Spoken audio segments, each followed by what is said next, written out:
Welcome to Embedded. I am Elecia White, alongside Christopher White. It's just us this week, and we have many things to talk about. And we have a new co-host I'd like to introduce. Say hello, Jojo. Jojo is our new little dog. Who doesn't say much. Who doesn't say much. This is not going to be a dog cast. Yes. Like the podcasts. I promise. You posted on LinkedIn that you were looking for a job, and I have some questions about that. A contract. I have a job. I am fully employed by Logical Elegance Incorporated. And in fact, I'm an officer of said corporation. So I'm not looking for a job. I'm looking for clients of Logical Elegance, to which I might write code. At which. For which. Got it. Sandwich. Do you want a job with CAN? I would accept a job with CAN. Do you want a job with LAN? I will not do a LAN. What about ham? Wait, what? As in green eggs and ham. I was going for a whole poem here. I heard hand, and I thought that was something else I didn't know. In the show notes, Chris is looking for a job in poem form. I got that we were headed to Dr. Seuss. I just didn't know what hand was. I heard hand. Ham. I thought you were talking about a Fourier transform window. I will not process anything sold, sell anything bought or processed, process anything bought or sold. I think we're... Okay. Yes, I posted on LinkedIn. I have had many responses. Thank you to those responders. And so you're probably not looking anymore? I'm in talks with several entities. So... but if more entities would like to talk, I can talk with them. Perhaps they would like to talk to you. I'm pretty booked until January. Perhaps they'd like to talk to Jojo. Jojo would like any work that involves... Hiding. Yes. Which, to be fair, I share that. I think Jojo would be a really good manager as long as the answer is always nothing. Don't move. Yeah. Yes, so I'm on the contract train. I expect to be having way too much to do in the near future. That's okay. I guess, but it's probably time for me to start doing things. The holidays are coming up, so people won't be expecting quite as much. I was going to intro this show telling you that I wasn't ready for summer to end, and then you were going to tell me that fall is about to end, and that I'm an entire season behind. But I think maybe you're approaching 2. Of course, I don't really understand because as far as I can tell, Halloween was last week. It sure feels like it. Okay. All right. The other thing that needed to be talked about was the Nordic giveaway. Right. We gave away the Power Profiler Kit 2. Yes. To me. Wait, what? Because I wanted it and because I control the giveaways. I'm pretty sure there's laws against this sort of thing. Oh. Actually, Raoul won the contest, but the contest will be going on, and I'm sure I can win next time. Okay, so the way the contest is going to go on is we will have a new drawing every month for 5 more months. Right. So including November.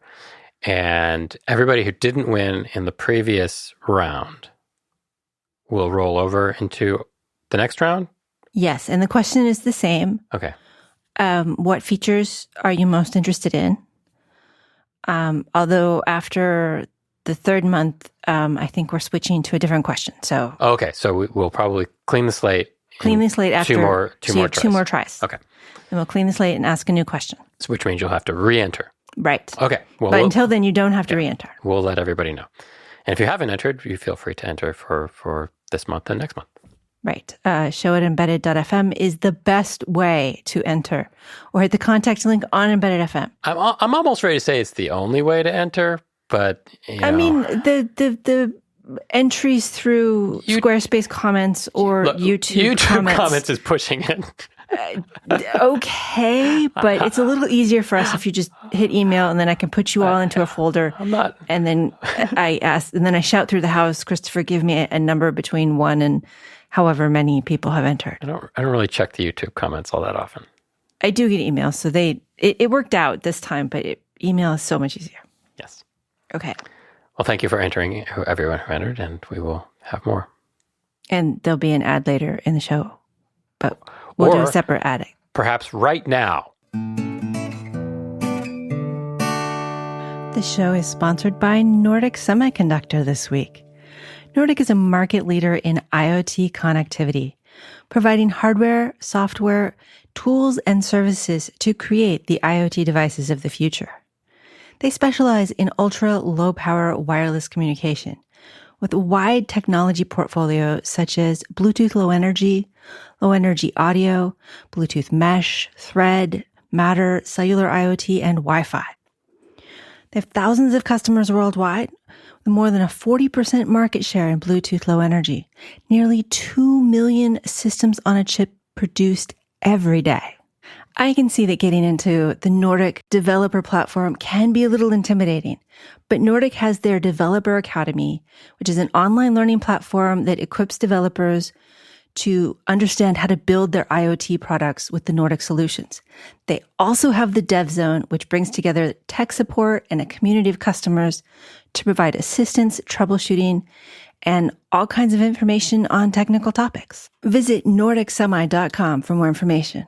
Visit academy.nordicsemi.com and devzone.nordicsemi.com for more information about their learning platforms. Okay, so now because people have given us money, we need to find ways to get rid of it.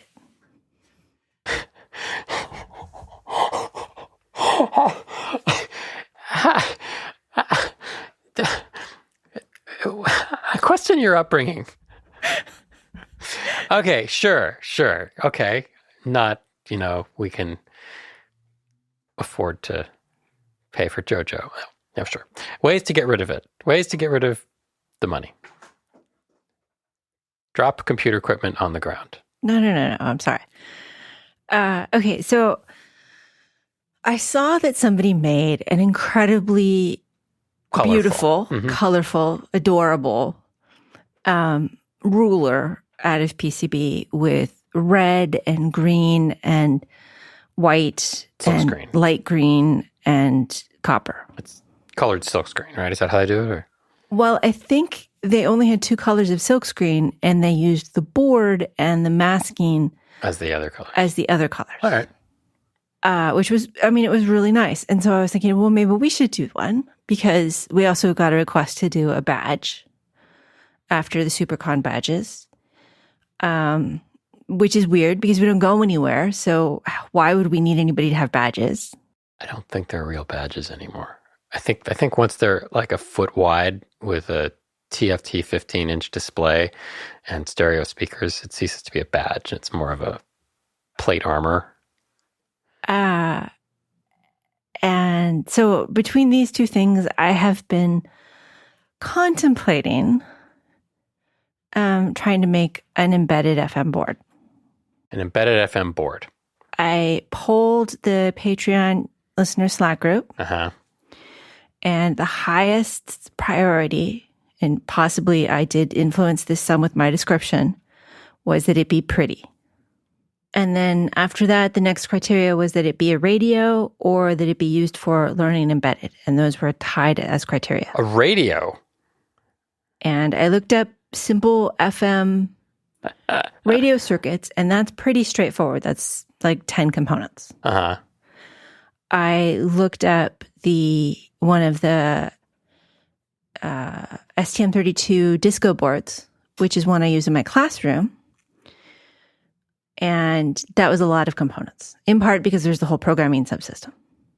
I wondered about that at least that would be useful. I don't want to really make something that isn't useful. A radio isn't useful. I know, that's the problem. Yeah. We could make a board that has an FM radio chip on it, and you could use that as one of your things to program with. I don't know. I don't know. Making just a another disco dev board board is kind of weird. If I could use it for teaching and stuff, it might be nice.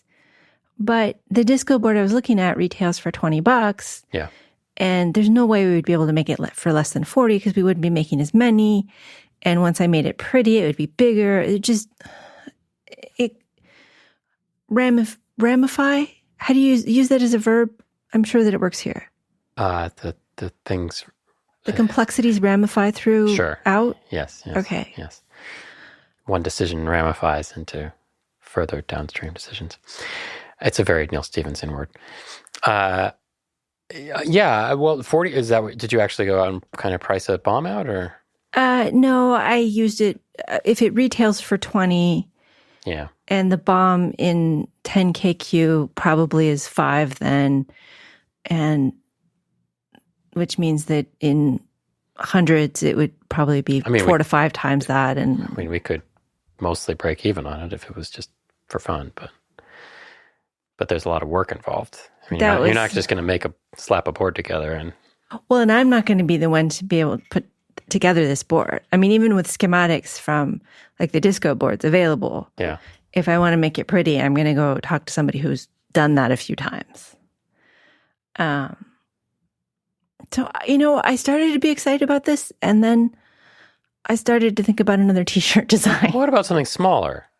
Like a ruler? I mean, I think the dev board idea is more useful, but it's also why? Way more work, and why? So I think we should continue to think about it, but maybe think about something that's more show-related, maybe has some programmability, but is like something that could run CircuitPython. That would not be as challenging, I think, as a STM32 with a bunch of stuff on it. CircuitPython with some pretty lights, some fun stuff with a logo. You could put the FM radio on it and have it do something with it. I don't know.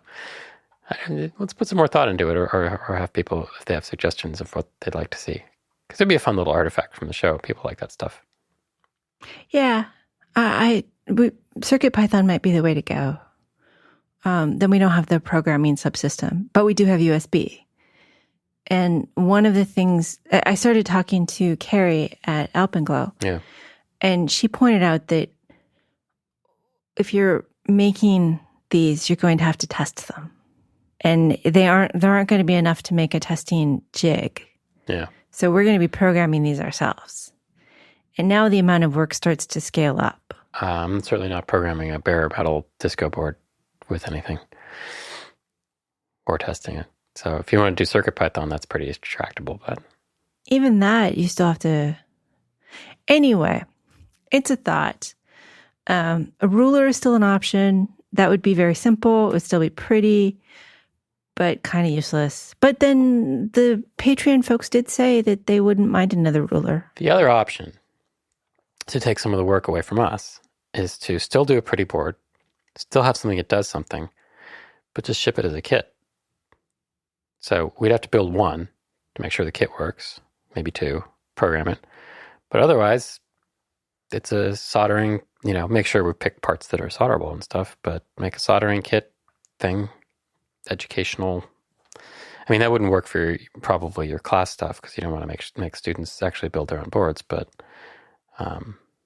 those could be separate. That's an option. That would be something that could be, like you could take that later and say, okay, send this to an assembly house for class purposes. I don't know.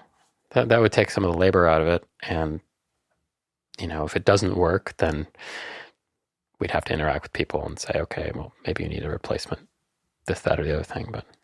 But then there's also the idea of just doing another T-shirt design. Yeah.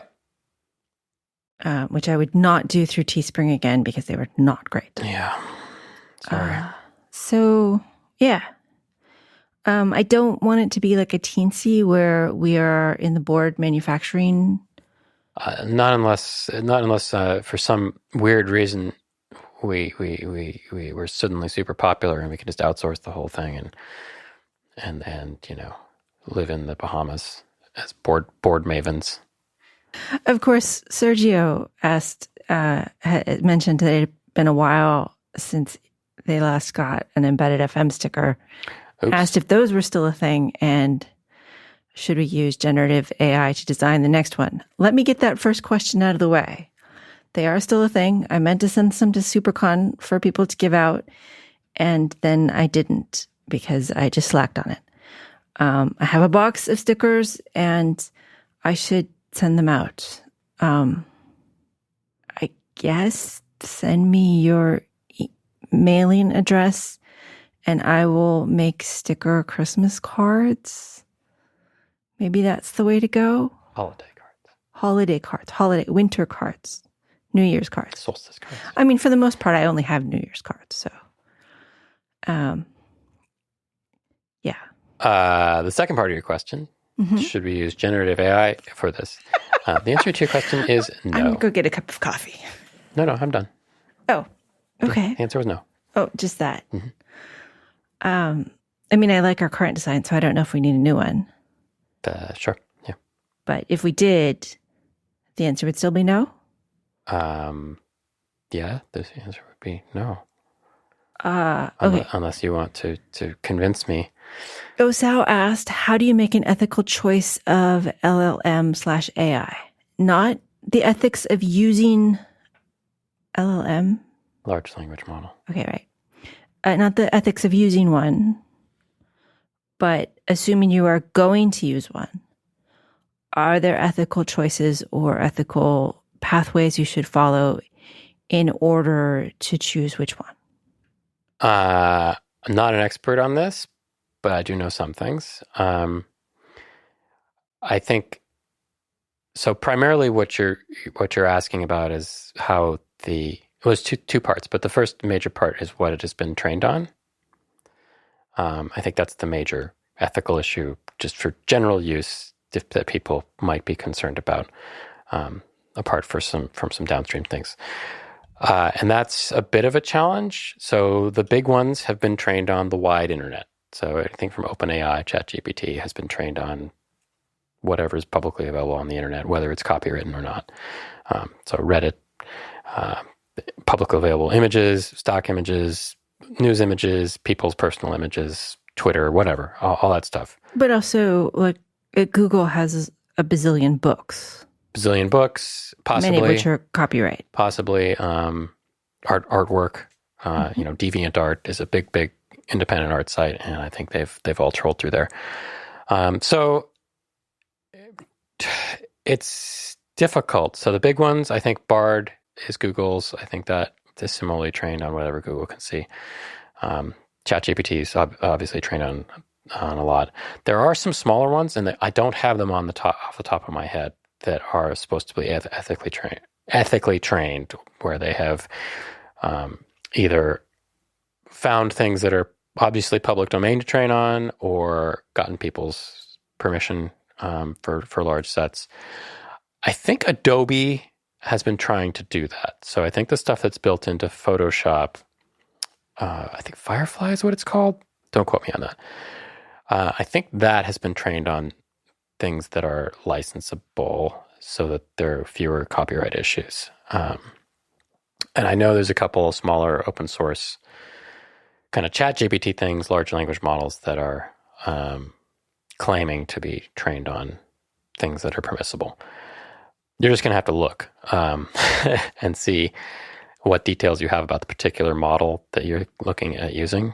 And it's different between ChatGPT and, say, the image models, although those are starting to cross-pollinate.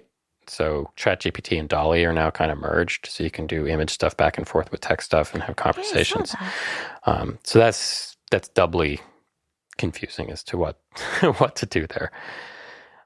So it's not really a great scene. I think as time goes on, more things that will be clear about their training will emerge, and it will be easier to make a choice that you can feel better about on the upstream side, on the training side. On the downstream side, there's still the issues about what are you displacing, what are you really solving a problem, or are you playing with a fun toy?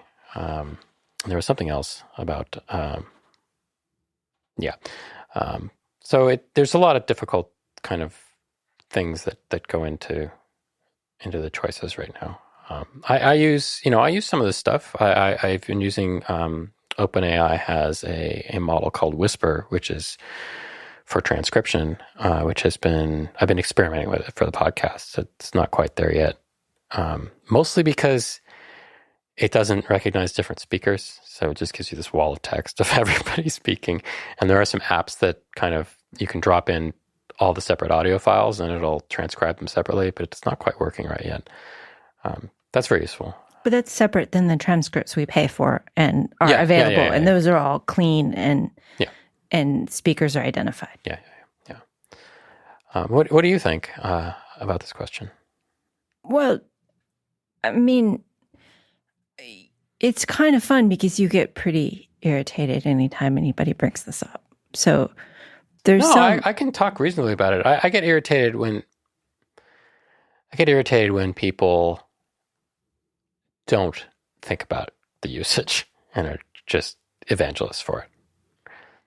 I wanted to write a joke with it. I don't know. I think I wanted to suggest that your post to LinkedIn be in Seuss form or be in the form of you were looking at dating profile where you were looking for a device to to work on. Uh-huh. And these were jokes that I just wanted to think about. I didn't want to fully finish. But you've kind of convinced me that letting it write my jokes is probably not that good for me or for the world. And that part of that is because I saw from 3 brown, 1 blue, or 3 blue, 1 brown. I never remember which way that goes, but the YouTube people with the math. That drilling is really important, and that mathematicians and scientists and physicists through history, the people we really look up to, Newton and folks, drilled throughout their lives. They did problems. They did problems they knew the answer to, and they practiced.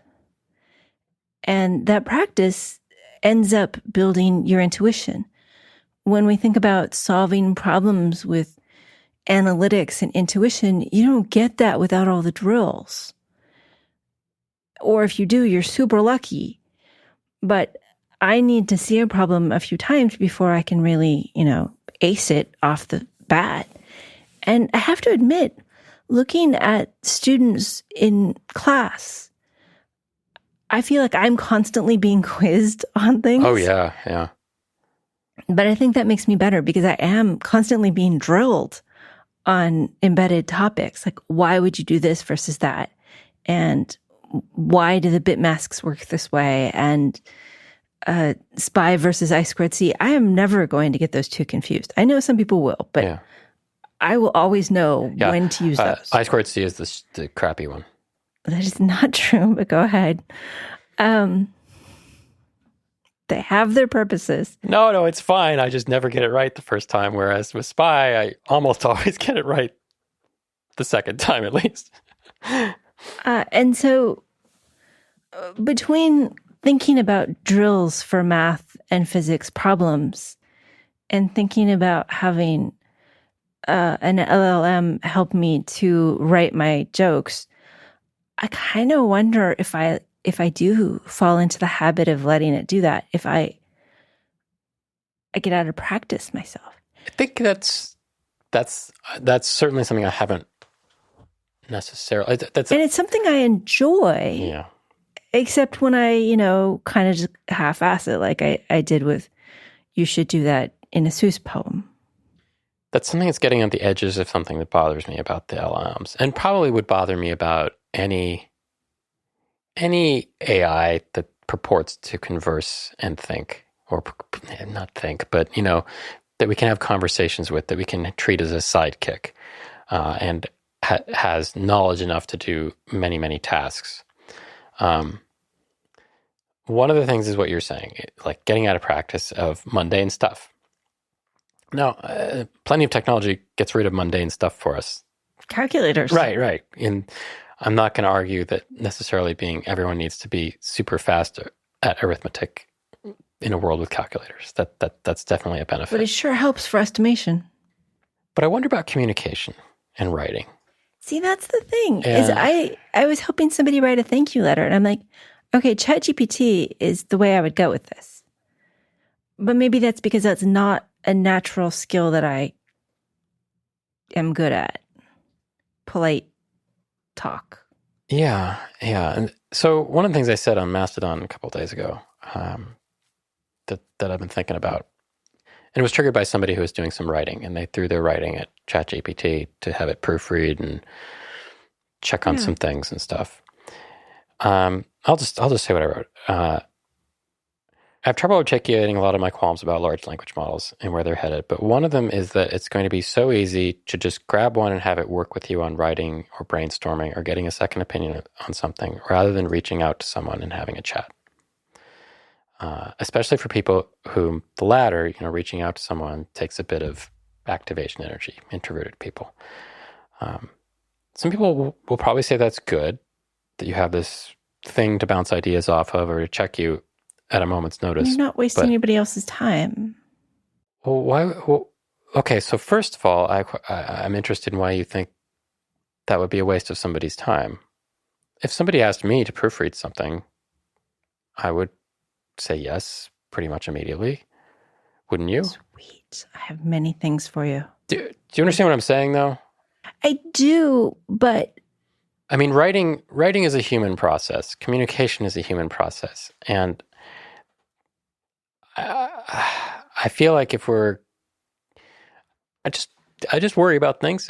I worry that reducing opportunities for human interaction and improvement of communication and replacing most of that with communicating with something that is the average of the internet is not a net benefit, because everything will be dulled down. It's like, if you had Clippy, right? And Clippy was real good and you let it just, and people would react negatively to that because Clippy was bad. But how much would you let Microsoft Word write for you if you knew it was Microsoft Word? Really? I mean, for cover letters? No. Or things that I don't care about? Fine. I'm not the writing police, but certainly boilerplate legal kind of documents, fine, whatever. Book? But no. those have been templatized forever, right? You could have gone before ChatGPT existed to Nolo Press or wherever and found, give me a template for a business letter complaining about this. That's fine. But for a piece of professional writing or a piece of fiction or your book, you don't think your book would be worsened by running it through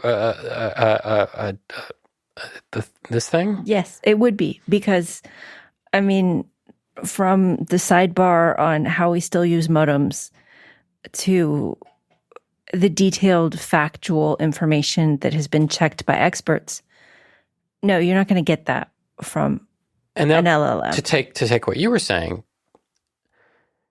now you're out of practice. Now people are out of practice of proofreading, which means they're going to be worse writers, because one of the ways to learn to write is to read other people's writing and find out what's wrong with it, because it's hard to do that for your own work. And, people outsourcing other stuff are going to get out of practice of the mundane writing, but the mundane writing is what keeps you sharp.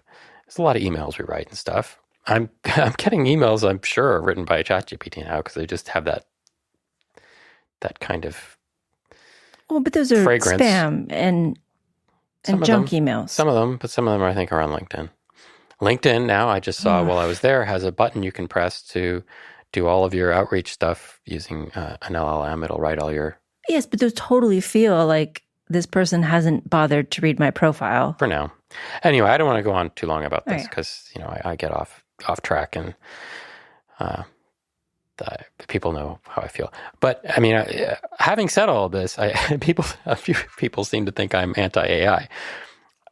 First of all, I hate the term AI because I think it's completely Nobody knows what it whitewashing means. all of this.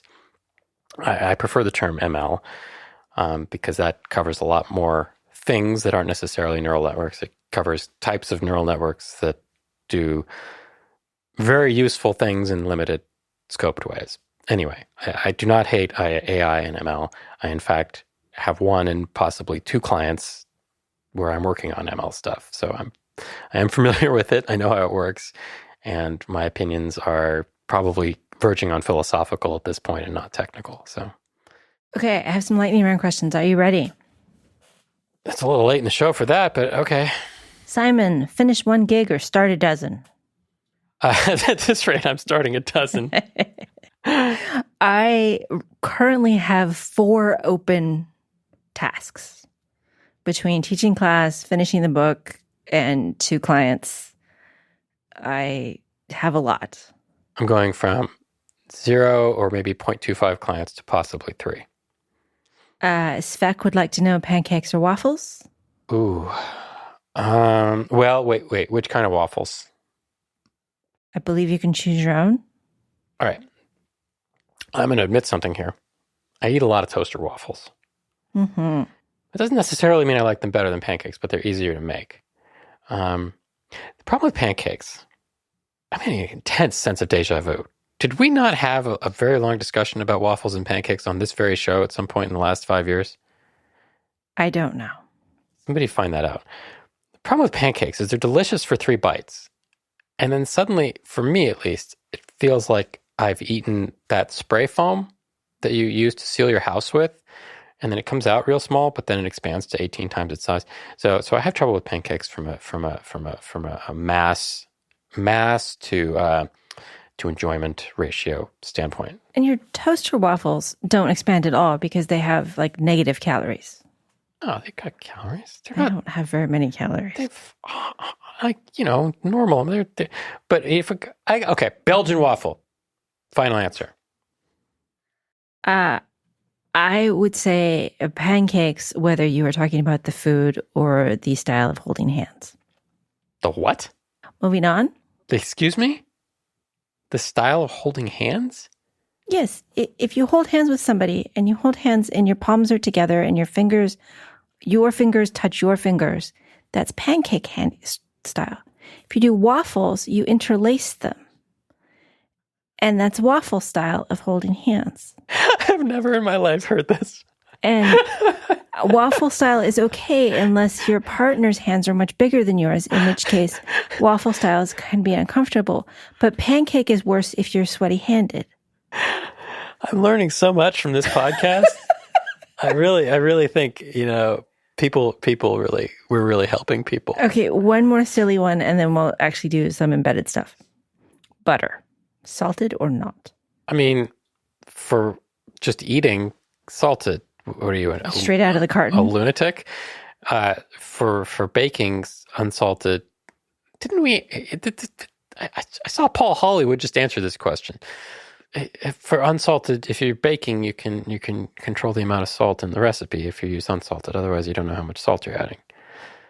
Okay, as the person who bakes, we always use salted because it lasts so much longer. Well, there's that too. And then you just taste to figure out how much salt you need to add. But I know that that's not the correct way of baking, but it's so much easier. Yeah, well, I'm not going to taste raw cake batter. I know, and that's much to your detriment. No, it isn't. Okay, I promised. If you could only use one microcontroller for the rest of your life, Pedro would like to know which one and why. The basic stamp. That's not true. I know. I just thought I'd be contrary. One microcontroller for the rest of my life. How long am I going to live? Let's just get the parameters defined. Let's say at here. least another 10 years. Oh, all right. I mean, nobody ever got fired for using an STM32 F4 or something. Yeah, I have an STM32 F4 and an L4. And I know those are kind of different, but they're not that different. I mean, you can do an awful lot with one of those. And the ecosystem's there and it's not going to go away.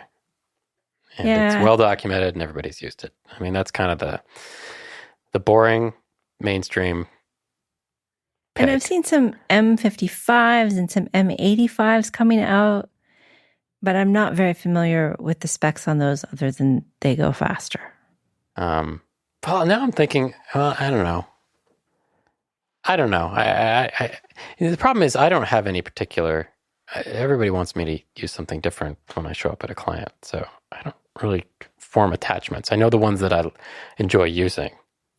Yeah, having said that, I'm like, but you have the Nordic thingy Right. 52 on your desk, and you're playing with it and having a good time, and you don't even remember what chip is inside there half the time. And then, yeah, I'm gonna switch it around. I'm gonna say the easiest thing to use for a wide variety of applications, and that's probably not an STM because you have to have a lot of ancillary stuff with a lot of those. So something Nordic that's got Wi-Fi and Bluetooth, and I don't know, it would depend on what I wanted to work on. I mean, but that's the thing. If I have to choose, if I have to choose one microcontroller to use for the rest of my life, something's gone wrong. And therefore, I don't think I want to work on embedded systems anymore. I'm probably digging a moat. Okay. Yes. Yeah. And I mean, I don't know that I would use, I think about projects I would do. I wouldn't use either one of those to do a big robotics project. I would actually use something Linux based. If I had to do a small robotics project with lots of motor control, I would go to the TI Piccolo line. If I had to do Bluetooth, I would use Nordic unless somebody really made me use TI. Yeah. Not that TI is bad, just Nordic's a lot easier. And that includes Bluetooth, Thread, Matter. Well, and you don't have to do Zigbee, whatever's. Their diff tools aren't as nice. Okay, split the difference. A bag of 8051s. Final answer. Thank you. I'm sure that is your final answer. Is there a contract or job that you didn't take that you wish you had, and why? Oh, gosh. I kind of wish I had gotten hired by Fitbit when there were only a couple of engineers there. Before Heiko was the manager. Not that that would have been bad, just that I could have been hired then when there were only a couple of engineers, and then I would have gotten lots of stock options. Oh, I see. I don't think there's any jobs I gave up that were financial screw-ups. There's definitely jobs I took that were financial screw-ups. Let me think. There were too many jobs that I didn't end up taking. Contracts, no. Every contract I've turned down has been the correct thing to do in hindsight. I mean, they usually go off and you never hear from them again. Right, but sometimes I check back or hear things from people who sometimes I was in not a formal group of people, but I knew people who also were contracting at those places and heard later about things that happened. No, I've been pretty lucky or good about choosing, so I don't. There's no ones that got away. I don't think. No, yeah, I agree. Certainly been things that might have been lucrative that people had expressed interest, but never got to the point of like me interviewing or anything because I just didn't want to do it. So there was a lot that I nipped in the bud before it even got to the stage of interviews or anything. Yeah, because there's a lot of things you don't want to work on. Exactly. Because you have the luxury of not having to work on them. Yeah.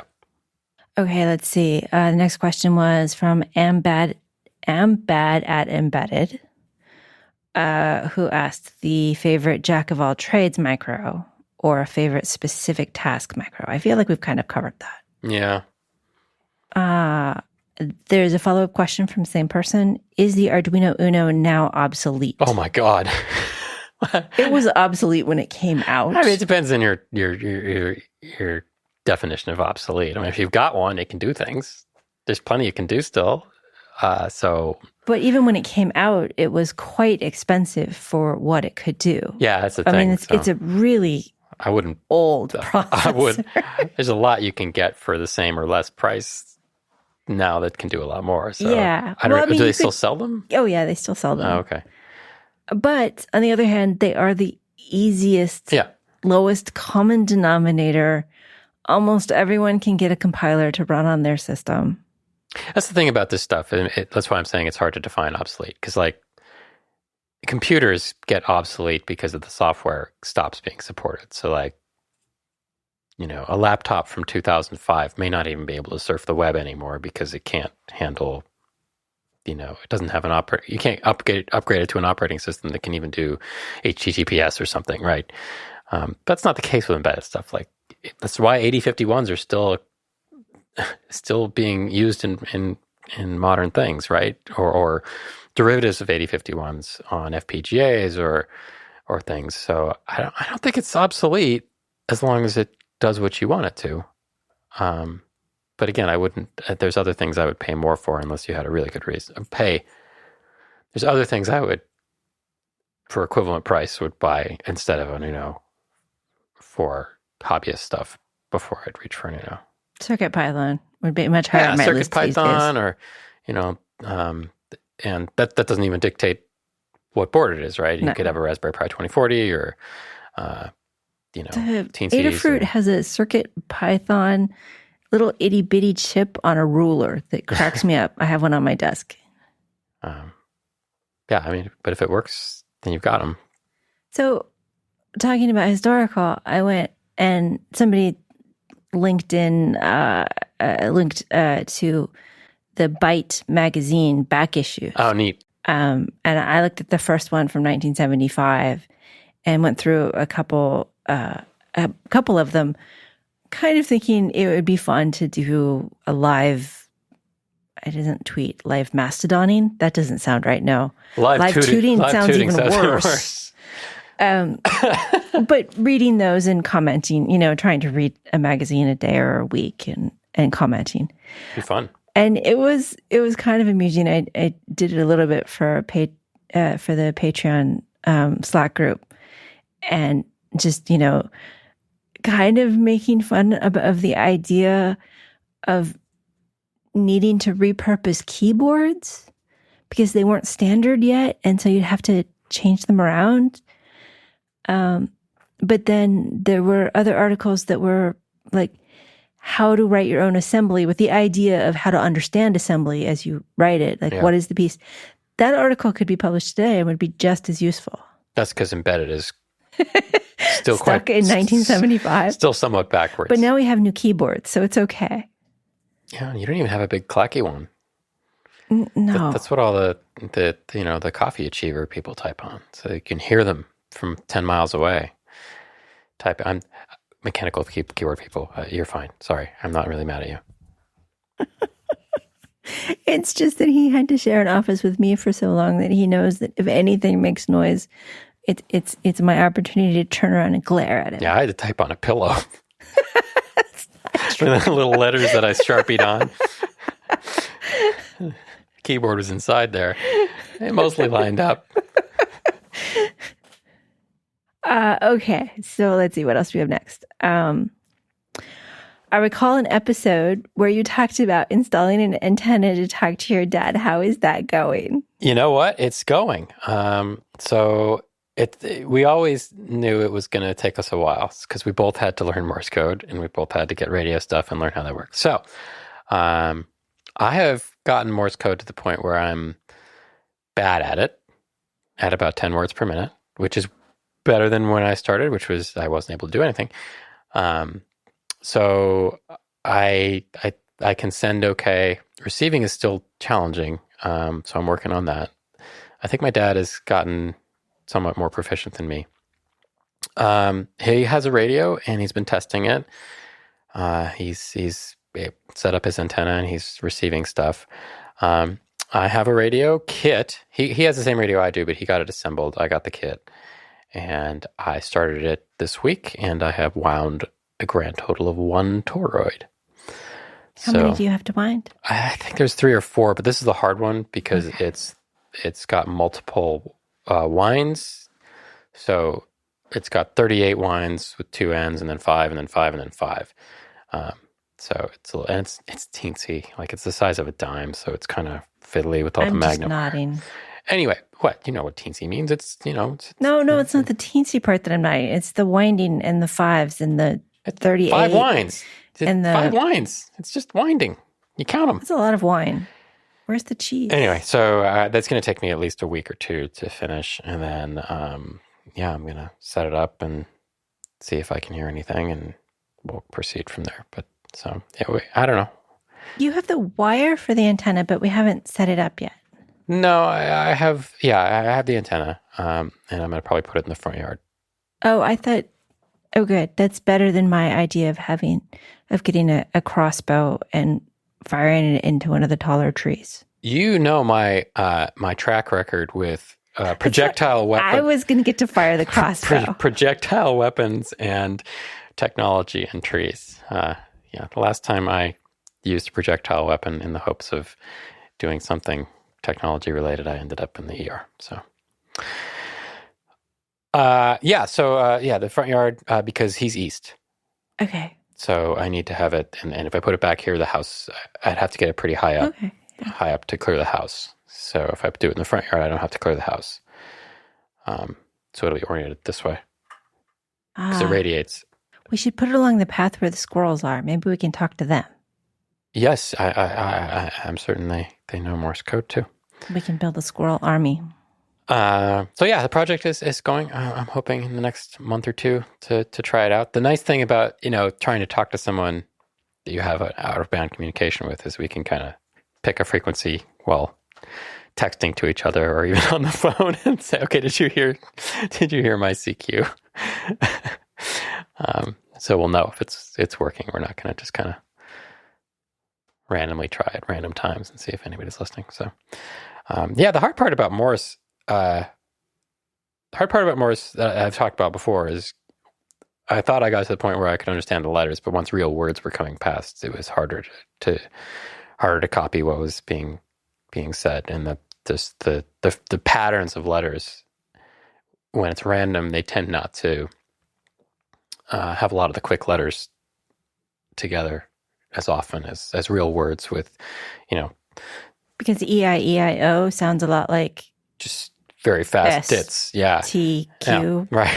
No Q. Not W. But, exactly. And common in English, common English words have the common letters frequently, right? And the common frequent letters are very short in Morse code for obvious reasons. But if you're not trained to hear them go by real quick, you get lost. So there's that problem. And then there's all these, I almost said something that would get ham radio people mad at me, but I can't hear them because I don't have a radio. All of these salacious. I can't hear them because I don't have a radio. There's all these abbreviations for like stuff. Like CQ? Well, there's that. I mean, there's the standard ham abbreviations, the Q codes CW. and stuff. Those are all, there's a few of those and most of them are fine. But there's all these. Never mind. Go on. I don't know any of them. I'm just randomly now putting letters together. There's a mode in the app I'm using to learn, which is called QSO bot, and it's not a chat bot, but it's a bot where you Morse code at it, and it Morse codes back at you in kind of a simulation of a normal code conversation. And I got one back from it, and it's just all random letters. I'm like, this is supposed to be English. And in the app is a little glossary, it turns out, of common Morse code abbreviations of just normal words. They're not like specific ham stuff.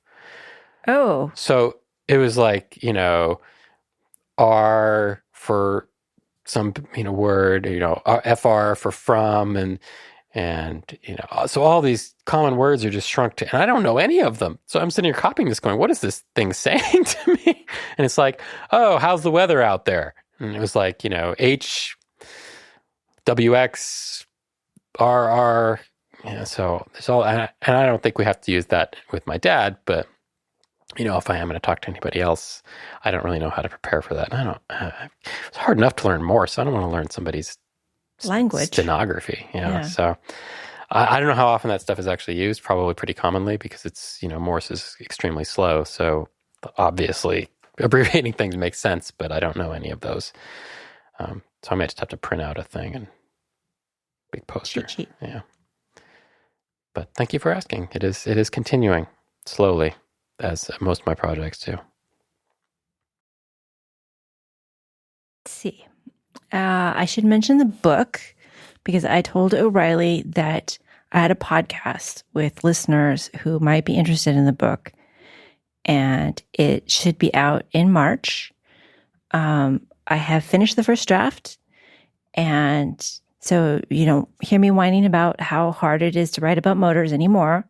Now I can whine about my tech reviewers, which I won't do because they've all been super nice and very helpful and have found things and have often said, maybe you should show them work here instead of just jumping from here's what it is, here's the equation, here's the answer, like actually show it out. So thank you to the tech reviewers. When the book comes out, we will be having some giveaways. There will be some discounts for patrons or newsletter subscribers or people who ask for them. I don't know. But that's all in the March timeframe. It's still on early release on the O'Reilly Learning System. I can get a 30-day subscription for that for anybody who wants it. But again, it'd be better if you're actually interested in my book instead of just the O'Reilly Learning System.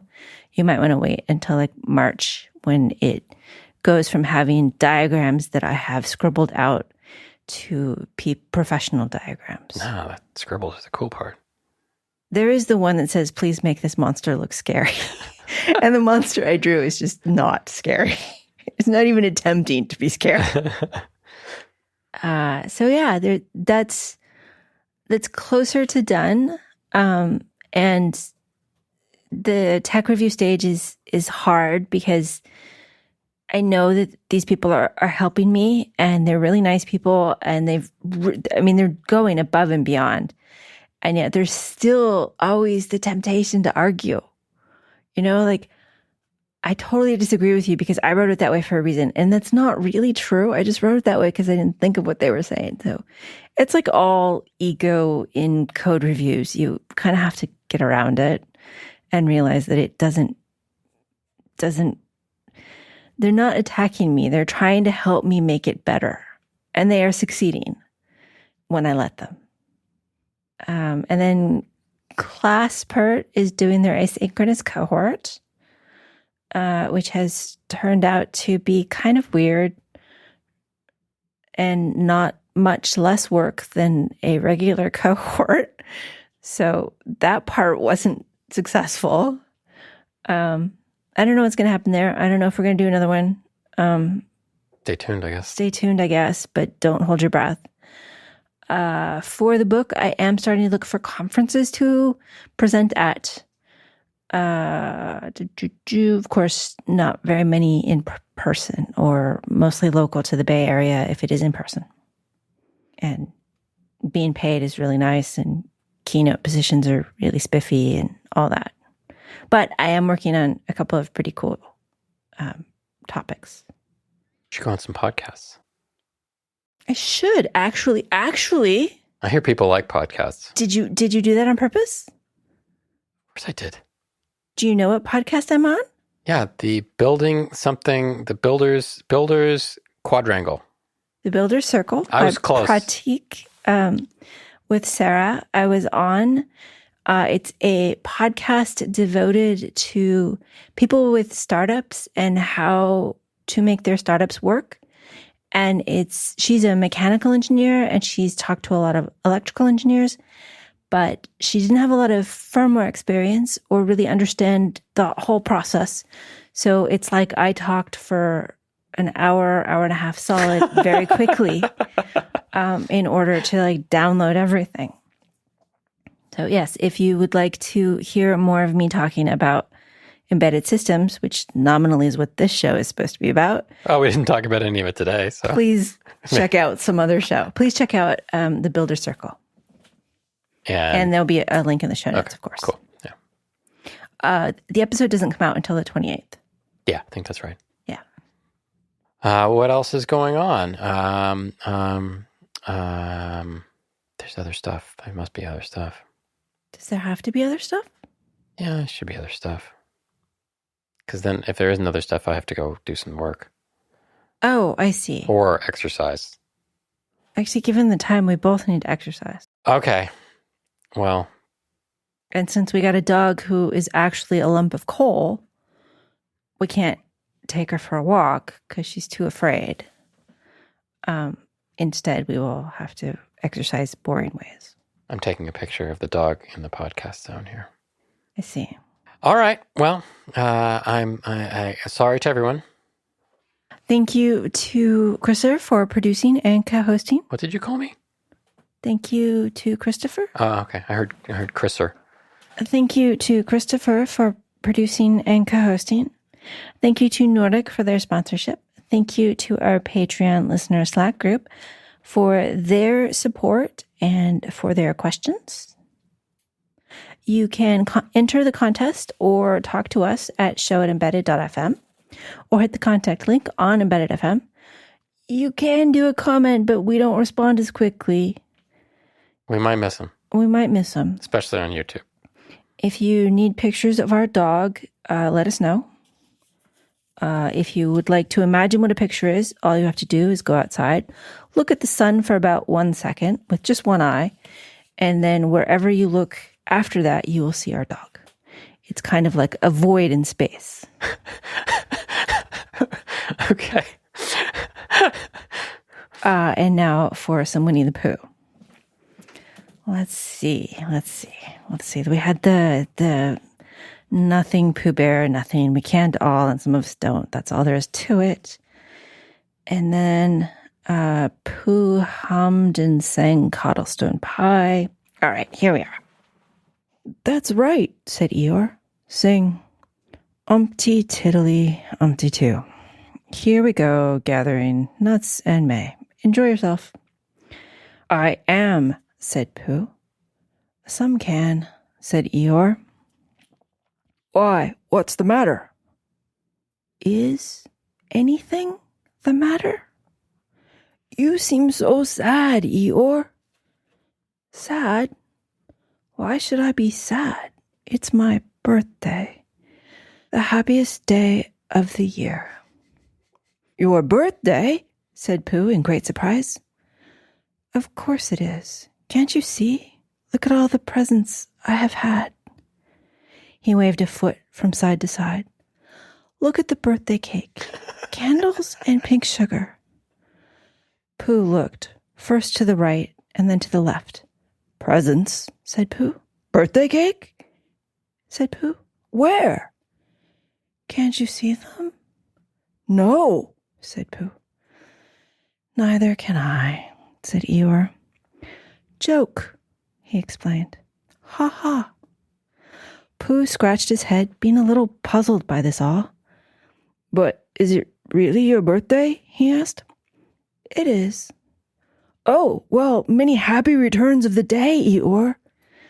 And many happy returns to you, Pooh Bear. But it isn't my birthday. No, it's mine. But you said many happy returns. Well, why not? You don't always want to be miserable on my birthday, do you? Oh, I see, said Pooh. It's bad enough, said Eeyore, almost breaking down. Being miserable myself, what with no presents and no cake and no candles and no proper notice of me at all. But if everyone is going to be miserable too. This was too much for Pooh. Stay there, he called to Eeyore as he turned and hurried back home as quickly as he could, for he felt he must get Eeyore a present of some sort at once, and he could always think of a proper one after.